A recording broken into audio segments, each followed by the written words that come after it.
Welcome to learning horizon. मैं आज start करूंगा आपको एरिया रिलेटेड टू सर्कल का पार्ट 3। और आप पार्ट 3 में आप ये देखेंगे कि कुछ प्रीवियस ईयर क्वेश्चन में डिस्कस करने वाला हूँ यहाँ पे। और यहाँ पे कुछ मैंने रिवाइज के लिए फॉर्मूले लिख रखे हैं, वो देखिए। Area of circle pi r square, ये सारे फॉर्मूले मैंने लिख रखे हैं और इन्हीं सारे फॉर्मूलों का इस्तेमाल करूँगा मैं आगे जाके। और आप सब लोगों को, जो लोग नहीं देखे हैं पिछला लेक्चर, वो जा करके मेरे ज़रूर देखना। 10th क्लास वालों को बहुत बेनिफिट होगा, उम्मीद है। और मैं ऐसे क्वेश्चन यहाँ पे अपलोड कर रहा हूँ जो इसी फॉर्मेट के क्वेश्चन आपको देखने को मिलेंगे, ठीक है ना। आपके पेपर में इसी फॉर्मेट के क्वेश्चन, ना ज़्यादा टफ रहेंगे ना ज़्यादा मॉडरेट रहेंगे, मतलब जहाँ लो कैटेगरी के भी नहीं रह सकते क्वेश्चन, स्टैंडर्ड। और ये चैप्टर ऐसा है जो स्टैंडर्ड बेसिक वालों को कोई ज़्यादा फर्क नहीं दिखता है इसमें, ठीक है ना। ज़रा ध्यान से देखना, सभी को ये निकालने के लिए डायरेक्टली पूछे जाते हैं कि एरिया बताओ और ये क्या बोलते हैं इसके। तो पहला क्वेश्चन है कि what are the largest area of square that can be inscribed in the 12 centimeter radius circle, ठीक है ना। एक 12 सेंटीमीटर सर्कल के रेडियस के अंदर एक स्क्वायर को अगर मैं अपने इंस्क्राइब करूं तो जरा बताना कि उसका कितना था। मैंने यहाँ रेडियस कितना गिवन था, रेडियस हमने लिख रखा है। क्या मैं यहाँ से, ध्यान से देखना, यहाँ से लेकर के ये देखो मैंने यहाँ तक मिला दिया। और हम जानते हैं कि स्क्वायर का एरिया, हम जानते क्या है, स्क्वायर का एरिया जो होता है, स्क्वायर का एरिया साइड इंटू साइड चाहिए हमें। लेकिन साइड इंटू साइड, साइड तो मेरे को पता ही नहीं है ना। साइड हमें नहीं पता है, तो साइड नहीं पता है तो क्या करेंगे बताओ। साइड निकालने के लिए हमें क्लू क्या दे रखा है, साइड निकालने के लिए कि मेरे को रेडियस दे रखा है। तो ये मान लिया मैंने थोड़ी देर के लिए, ये आप लोग का क्या है, सेंटर। सेंटर ये यहाँ से 12 सेंटीमीटर। तो ये बताओ सी बी की लंबाई कितनी होगी, सी बी की लंबाई कितनी हो जाएगी, 24। 12 प्लस 12 कितनी हो जाएगी बताओ, 24 सेंटीमीटर। अच्छा, मेरे को साइड नहीं पता है, तो मेरे को ये पता है कि इस स्क्वायर के सारे साइड क्या होते हैं, इक्वल होते हैं। तो मैं ये बोल सकता हूँ कि इसके साइड को मैं एक्स मान लेता हूँ, तो इसका दूसरा साइड भी एक्स होगा। और ये 90 डिग्री है तो पाइथागोरस भी लग सकता है। तो पाइथागोरस फॉर्मूला क्या बोलता है, तो यहाँ पे 90 डिग्री है तो ये डायगोनल हो गया। तो मैं लिख सकता हूँ क्या कि C B square is equal to C D square plus D B square, लिख सकता हूँ क्या, ठीक है। और कौन सा ट्रायंगल लेके मैंने सेलेक्ट किया जरा देखना, सी बी डी, यही ट्रायंगल लिया है। तो सी बी स्क्वायर कितना है, 12 का square plus x square plus x square. तो आप देख पा रहे हो, मैं बोल सकता हूँ कि 12 को 12 का स्क्वायर इज इक्वल टू ये कितना हो जाएगा, मैं 2x स्क्वायर, राइट। अब यहाँ देखो, अगर मैं 12 को लिखूँ तो 12 इंटू 12 लिख सकता हूँ और डिवाइडेड बाई 2 बराबर कितना हो जाएगा बताओ, एक्स स्क्वायर। 2 से कट कर दो आप से 6 बार में, तो आप देखो जरा एक्स स्क्वायर को कितना हो जाएगा, 72 के बराबर। एक्स स्क्वायर किसके हो जाएगा, 72 के बराबर। तो जरा ध्यान से देखो, अगर मैं एक्स निकालना चाहता हूँ तो रूट अंडर कितना हो जाएगा, 72। और आप बता सकते हो कि 72 किसका दुगुना होता है, 36 का दुगुना। 36 ही क्यों लिखा मैंने, क्योंकि 36 जो होता है 6 रूट से बाहर आ जाएगा, अंदर रूट कितना आ जाएगा, इतना सेंटीमीटर। क्या इतनी बातें समझ में आई। साइड मैंने निकाल लिया, जैसे ये साइड का क्लू दिया हुआ था, जैसे ही साइड निकल गया तो मैं अब लिखूंगा नाउ रिक्वायर्ड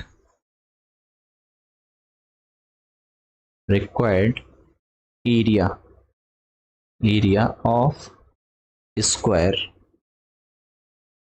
इज, कितना होगा एरिया ऑफ स्क्वायर बताओ। तो बोलोगे सर साइड का स्क्वायर, साइड का स्क्वायर।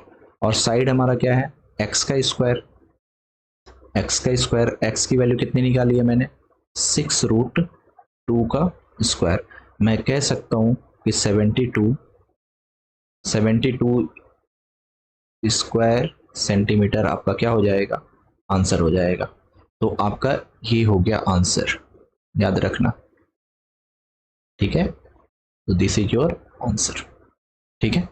तो अब देखते हैं क्वेश्चन नंबर 3 है, sorry question number 2। Question number 2 ये है, मैं अभी दिखाऊंगा क्वेश्चन, पहले ये क्वेश्चन लिख देता हूं मैं यहाँ पे गिवन, कि आपके पास एक ऐसा बना हुआ डायग्राम है, ठीक है। और ये लेंथ P और ये लेंथ B है, ठीक है। ये 16 है, ये 12 है, AB। ये रहा क्वेश्चन, आपको दिखाता हूं मैं क्वेश्चन को, ये रहा क्वेश्चन, देख सकते हो आप डायग्राम। यहाँ पे बोल रहा है कि पाई की वैल्यू है, इसमें बोला है आपको पेरीमीटर गेन निकालिए, ठीक है ना। क्वेश्चन में क्या बोल रखा है, पेरीमीटर निकालिए। 12 सेंटीमीटर आपको एपी, पीवी 16 है। और ये क्वेश्चन बहुत इंपॉर्टेंट है, पेरीमीटर निकालने का तरीका सुनिएगा। बहुत में एक तरीका तो एंगल के फॉर्म में होता है, एक मैं बताऊंगा बिल्कुल सिंपल तरीके से। तो जरा देखना इस क्वेश्चन को, बहुत ही सिंपल तरीके से बताने वाला हूं मैं। देखो ये याद रखना, ठीक है। अब ये रहा क्वेश्चन आपका, ये हो गया। आप सबसे पहले क्या करोगे, ए बी निकाल लो, ए बी स्क्वायर। ये बताओ, हम जानते हैं कि किसी भी अगर डायमीटर पे बनने वाला जो ट्रायंगल होता है वो 90 डिग्री यहाँ पे होता है, तो 90 डिग्री के सामने वाला हाइपोटेनियस यानी A B square is equal to क्या हो जाएगा, P A square plus P B square, याद रखना। तो ए बी स्क्वायर कितना हो जाएगा बताओ, A B square is equal to P A 12 का स्क्वायर प्लस बी बी 16 का स्क्वायर। तो आप जरा देखो, ए बी स्क्वायर बराबर कितना होगा, तो मैं थोड़ा फास्ट कर रहा हूँ, 144 प्लस 256, राइट। जब इसको सम करेंगे तो ये हमारा वैल्यू कितना आ जाएगा, 400। तो ए बी स्क्वायर की वैल्यू कितनी आ गई, 400। तो मैं बोल सकता हूँ कि ए बी की वैल्यू कितनी हो जाएगी, रूट अंडर 400। अच्छा, जब 400 रूट से बाहर आएगा तो आप लोग स्क्वायर रूट जानते हुए कितना हो जाएगा, 220 सेंटीमीटर। इतना हो गया हमारे पास, 20 सेंटीमीटर हमारे पास आ गया। अब मेरे को चाहिए क्या, required perimeter, required perimeter, perimeter of shaded region, shaded region, shaded region का पेरीमीटर कितना होगा, जरा ध्यान से देखना।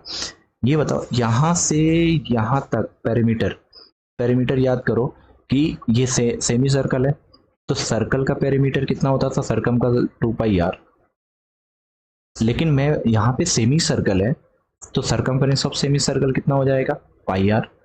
तो पाई आर, ये बताओ इसका आधा 10, तो ये 10 है ना, तो इसका कितना हो जाएगा, पाई आर प्लस, अच्छा ये मैंने बाहर का निकाल दिया, ठीक है। और इसकी लंबाई और इसकी लंबाई दोनों जोड़ देंगे तो पेरीमीटर हो जाएगा, क्योंकि मैं इस बीच वाली लंबाई को छोड़ रहा हूँ। बीच वाली लंबाई अगर हटा दूं तो मेरे को यही तो पता चल जाएगा शेडेड रीजन का। तो पी ए और प्लस पी बी।